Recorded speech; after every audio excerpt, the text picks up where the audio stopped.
So, just before we go any further, puff for Lesley's books, including Mixed Smorgasbord, what Post-Brexit Scotland can learn from the Nordics. This and other books are on sale, and they're right down there. I'm sure Lesley will sign them for you if you want later on this evening. Right now, though, I'd like to ask anybody here, have you any questions so far? This man here at the back. Okay. Hands up here. Is he your cousin? No, it was actually something you said about 10-15 minutes where you were asking about marches and the impact of them. I'm a great believer that movements start from grassroots, from people getting out and showing their voice.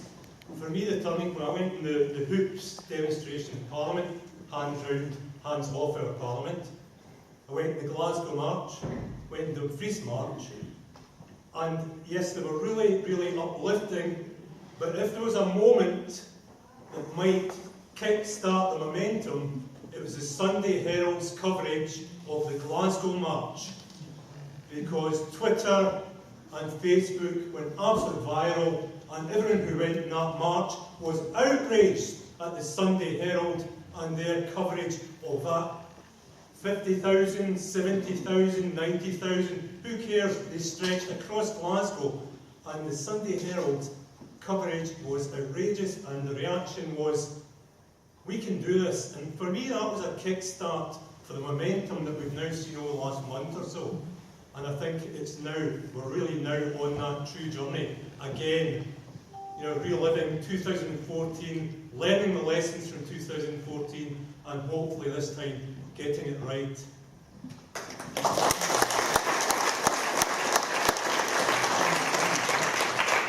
Yeah, Sunday Herald's coverage was controversial, certainly. Certainly speak as somebody who used to edit that newspaper. I don't edit it now. And it was, I think the article that they wrote the week after was a bit problematic for me, because it seemed to suggest that, yeah, we made a mistake, but the people that are complaining about that mistake are misguided. I know they were talking about abuse, but it didn't seem to me to be very much abuse. I think they had one call or something. Somebody said something like, you deserve to be skinned alive. I mean, if that's the worst that's going to happen to you in your career, you're very lucky.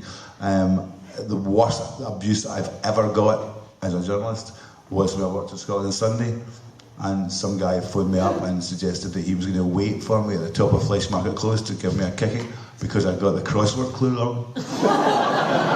So, yeah. It was even more heated than the independence debate. So I wouldn't, if I had been working in the Sunday Herald, I'm not sure I'd have been taking that abuse too seriously. I don't think it would have given me too many sleepless nights. How many people here were on the march in Glasgow? So yeah, it's a lot of you. Yeah. Okay. You had a question? It's more an observation when that gentleman was saying, it ties in with that, how important the front page of newspapers are. I was in yesterday, I was in the supermarket and I glanced round the titles, which probably a lot of people do, they don't read, they glance round. Not one of them that was there, there might have been others I didn't see, mentioned what had happened to Scotland. Not one of them.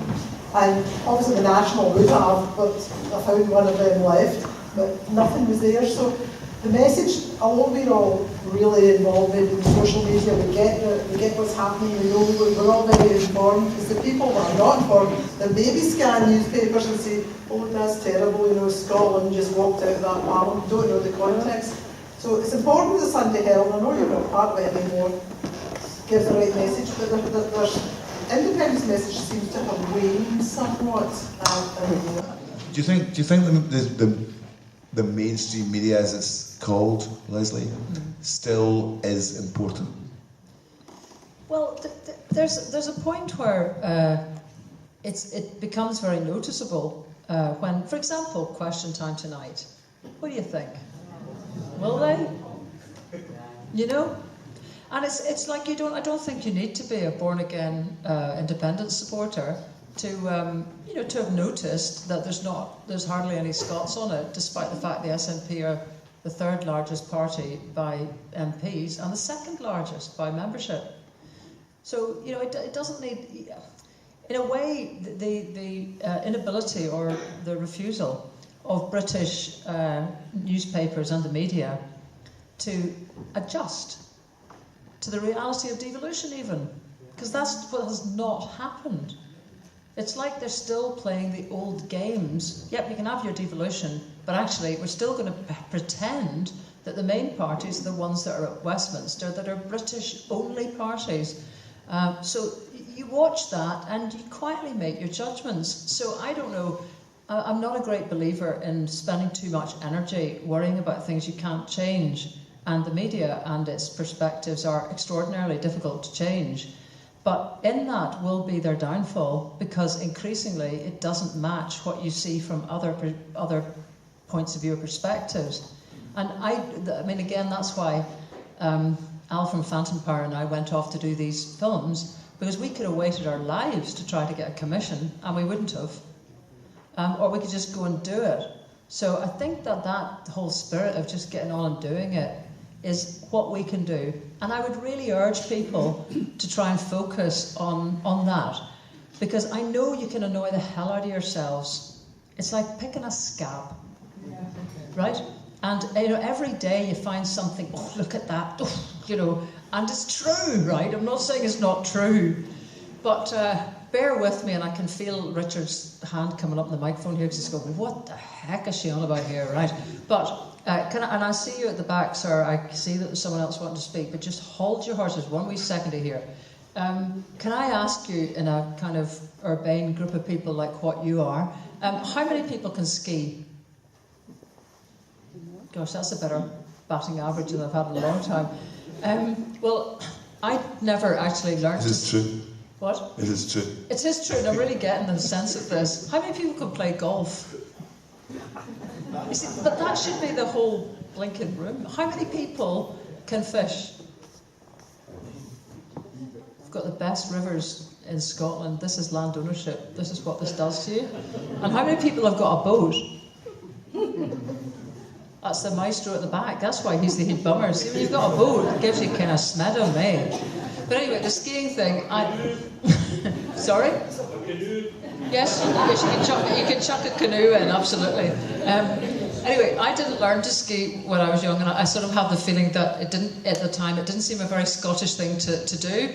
The Scottish way to do anything sporting is not to have kit. Is so you just make do. I mean, that could be something. And jumpers. Who needs goals when you've got jumpers, goalposts? So even though I arrived here at the age of 13, I quickly picked up how to fit in, although obviously my accent didn't quite do it. But you could see that the thing to do to be Scottish was not to do things that needed kit, because then you were posh. So I didn't learn to ski, and then I got married, had 2 stepdaughters, and they wanted to learn to ski, so fair play. We went to France, top of the mountain. I hadn't really been listening, and we set off, and I didn't know how to stop, I suddenly realised. And I was trying to kind of watch people, but obviously they weren't stopping, and I was hurtling down the cliff, and I didn't know how to. And at the bottom of the cliff, there was a wee lassie kind of playing in the snow, and I was just heading straight towards her. And I thought, oh God, I tried a few moves, but I didn't have any. And before I hit her, I cowed to one side, kind of dunted my head, got very little sympathy from anyone. And Rosie came up and said to me, were you not listening when the ski instructor told you how to stop? And I said, well, obviously not, And she said, well, what he said was, you just need to turn your head, you just turn to look at where you want to go, and your skis will follow. And she said, where were you looking? And honestly, this was a really big moment. I don't know if you've had a moment with your parents where you look at them and they're 12 and you think, you've actually just spoken with the wisdom of Methuselah, Because actually, what that was all about was, to avoid something, you must stop looking at it. What you have to learn to do, and it's counterintuitive, because all I was concerned about was that lassie, what I had to learn to do was to not look at her and look where I want to go. I would have corrected myself, I would have avoided her. And I think there's a massive life lesson in this, because it's natural for us all to be preoccupied with where we've been. In the whole terms of it, the biased press, the BBC, the British establishment, the way Westminster works, that's the past. It will soon be the past. In our lifetimes, in our children's lifetimes, it will be the past. No one will thank you for the time you spent pouring energy into it, by watching it, even by analysing it. The thing that we all need to do is to start turning ourselves around to try and figure out where we want to go. And to me, that's the bit that actually starts to really inspire people, and that's why I spend my time knocking about in little countries who, with nothing, have done incredible things. Today I left Iceland. They had 12 earthquakes today. They're waiting for 8 volcanoes to explode any time from tomorrow until the next 100 years. It's extraordinary what they are managing. And in fact, when you really speak to them, what they will tell you is that they're not living despite those threats. They are living because of them. I spoke to the main geophysicist in Iceland, and he pointed out that if Iceland was not volcanic, it simply wouldn't exist. The only reason it crests above the North Atlantic is because volcanoes raised it up to be an island. And this guy, who is the most respected volcanologist possibly in the Northern Hemisphere, then said, if that was the case, if there were not volcanoes on Iceland, I would be a starfish. And I thought, you know, I love this place actually, because that's a different perspective, and all I'm urging you to do is to try to think, what are we going towards? Because there's plenty of good examples. A successful campaign has lots of aspects to it, so the people that won't just see a march and think, I want to get involved, you know, what can we do? Is it back to Margaret MacDonald said when she was alive, if all of us could convert one no-voter, we would be on the road to independence. So I don't know, is it something like that we need to actually look at again? But personally, I think it's the same argument with the media or newspapers. When you're talking about there are some people that you will never convince, there are some newspapers like the Mail, I mean, you could argue with the Daily Mail forever and it will never support independence. It will never do the right thing in any given situation at all. However, there are other newspapers that are moving. I'm looking, I guess, at the Daily Record. I'm not saying the Daily Record is tomorrow going to support independence, but I think the Daily Record's position on it is now not the position it had in 2014. The question we have to ask ourselves is, does it matter? Would it be a good thing for another mainstream newspaper to support independence? I work for the National, so I'm not sure it would be a good thing commercially for another newspaper to support independence, but it would be a good thing, I think, in my view, for the Daily Record or a newspaper of that stature to support independence, because it normalises it, it pushes it more into the mainstream, and I think that's a good thing. Whether it will happen tomorrow, I don't know, but I believe that it might happen at some point. But let's look back again at the other things that the mainstream media is telling people.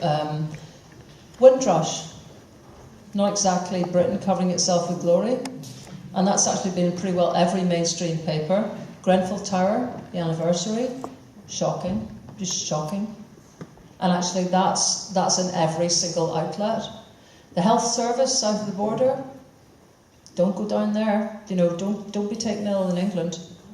And people know this. So we focus on what interests us and notice how badly it's covered, but I think most people start to make judgments on the entire proposition of what it is to remain within Britain.